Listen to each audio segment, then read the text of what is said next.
Hi everyone, this is Jeremiah Bork of Friendly Phrases, and I wanted to address something that's been sort of bugging me for a few weeks. Because I saw people learning English, Brazilians actually, because I've had more contact with a group of them than most others for the last little while. They were handing around a video saying, don't translate in your head when you're speaking English. And I feel like this is a message that could be damaging to the development of English learners. So I just wanted to address this because I've been a translator professionally for a great deal of my life, and that gives me some perspective on this. So I want to just say that not translating in your head is a goal. It's not something that you're going to achieve just by wanting to do it, because that is because you need all the elements in place in order to not translate in your head. And that takes a lot of fundamentals, takes a lot of hard work.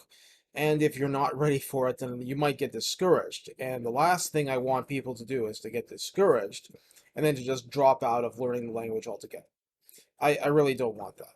Uh, People need to have achievable goals and then build upon them and get larger and larger, higher and higher and higher. You want people to have stuff that they can do that they can have confidence in.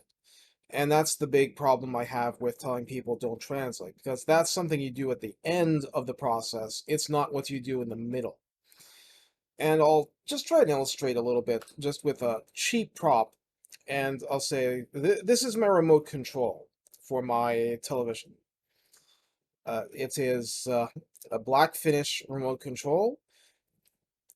It is small, but it is very powerful because it gives me great control over increasing and decreasing the volume, making the channels go up and down, or even punching them in directly. It gives me direct access to Disney Plus, probably hard to see here, and Netflix. Uh, so I am very fond of my little remote control, and it gives me a lot of control over the television from, well, the fact is it doesn't have buttons, so I can't actually walk to it and control it directly. I need the remote control in order to use it.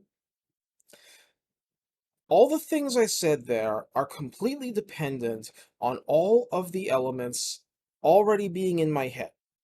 Think of it as your mushy brain having RAM, random access memory, just like a computer. This isn't your deep database stuff. This isn't your hard drives. This is what's available at a given moment. The color black, the word remote control, the verbs I'm using, the structure of the sentence, the context of the sentence, the context of Disney Plus and Netflix. So all of these elements have to be in place for me to form those sentences on the fly without any difficulty, without translating. Now, I'm an English native, so that also helps, but my point is, you have to have everything in place beforehand. So what if you don't have everything in place beforehand? Well, that's the thing. It gets a little complicated, but not that much. Not much. It means that you should translate as little as you can get away with. So if I have this much that I can speak without translating, but this much is how much I need to say, only the gap is what I need to translate in my head, which means I can focus more on using my English instead of learning it. And that's what people should focus on. If they can use it, then use it as much as you can. And then when you hit a rough patch and you have to translate because the gap between what you know, random access memory, easy to grab, just grab it here, grab it here, grab it here. And then the rest, which is more a deeper database, and you have to go searching and searching. And that takes time. The gap between that. You want that gap to be as small as possible, yes. But everybody is going to have one. Because even if you're an English native, you don't know everything. If somebody raises nuclear physics, and you're like, fission, fusion, what's all that? I heard those words a long time ago. What do they mean? Ah. Well, one is like mashing stuff together, and the other one is like flicking a marble. And you need to have the idea of mashing things together like a potato or flicking, or what's a marble. These things need to be known. And if you don't know what a marble is, you can look it up on Google. And that's the point. There's always going to be something else that you don't know, something else that you need to learn, something else that you want to learn. So what you do is you just basically everybody listening to this video probably has a decent level of English to some extent. And your problem is, I want to get to the next level. So I'm saying that not translating in your head is not the next level. It's the end boss. It's what you're trying to achieve in the long run. But until you get there, you need to just find the level where you don't have to translate. And then the rest, you do have to translate.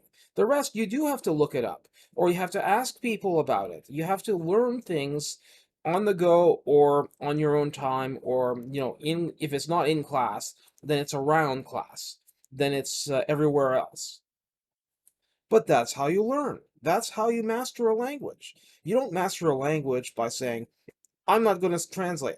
I'm going to just not translate in my head. It doesn't work like that. But the more you can reduce the gap between where you want to say everything you want to and the amount that you can do it on the fly, offhand, grabbing things here, grabbing things there, the gap slowly closes and you feel your fluency rise, and then you're using the language instead of learning the language. I mean, you learn too. You always will learn. I'm always learning, even my own language, let alone the other ones that I'm involved in. But you need to have some patience, and you also need to have it's not just a matter of dedication. It's not willpower alone. It's you're doing all the intermediary steps to get to that high level. And then as you reduce that gap smaller and smaller between what you want to say and how you're going to say it, then you can have fun with it more. Then you can enjoy the English language more, because it's never a matter of there being one way to say something. It's a matter of there being 3 or 4 or 5 ways to say something. And you're picking one at random, or you're picking one with a plan and not at random. But you're choosing, you're making it your own language instead of just taking the language that's fed to you by somebody else. That's where you want to be. But to have variety, you have to have options. And that's why you learn. That's why you increase your vocabulary, to have the options. And then it becomes a little bit of art, because you're picking this one instead of this one. But why? Because you want to, because it's your preference. It's not that one's necessarily better than the other. It's that you feel like using this one. And that's okay. That's the language. That's how normal people in their own native language, that's how they use their language. They use it as a form of street art, essentially. So you make the language your own, but you make it your own at the end of the process. And in the middle, you're still going to have your struggles, because everybody struggles. Everybody. That's the world. That's the way it works. But you want to reduce those struggles as much as possible. It's just I don't want you to get discouraged just because it's hard to go and not translate. I'm saying take the things that you don't have to and become comfortable with them. And then you don't have to worry about them, and you don't have to spend your mental resources worrying about them in the middle of the conversation. And then you can focus on the things you do need those resources for.